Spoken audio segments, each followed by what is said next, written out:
Nations Security Council has denounced North Korea's latest missile test and vowed to roll out additional sanctions on the regime. In a unanimous statement backed by China, the council urged North Korea to show a sincere commitment to abandon its nuclear weapons. Leading us off this afternoon is Yu Joonhee. In a statement released on Monday, the 15 members of the UN Security Council strongly condemned Pyongyang's ballistic missile test that occurred over the weekend. The Council demanded North Korea conduct no further nuclear and ballistic missile tests, adding it was ready to impose new and tougher sanctions on the regime.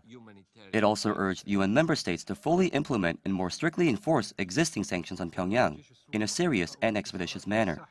The adoption of the statement comes on the eve of an emergency closed-door meeting of the Security Council scheduled for Tuesday. The session had been requested by the United States and Japan on Sunday, shortly after North Korea's test launch of an intermediate-range ballistic missile. The missile covered a distance of roughly 800 kilometers while reaching an altitude of over 2,000 kilometers in what appears to be the longest-range missile tested by Pyongyang to date. North Korea claims the missile is a new type of rocket capable of carrying a large nuclear warhead. Pundits believe Pyongyang's latest provocation will provide a difficult litmus test for South Korea's newly elected president, Moon Jae-in. During his campaign, President Moon had promised to take a softer policy approach on North Korea, pursuing peaceful dialogue and constructive engagement with the regime.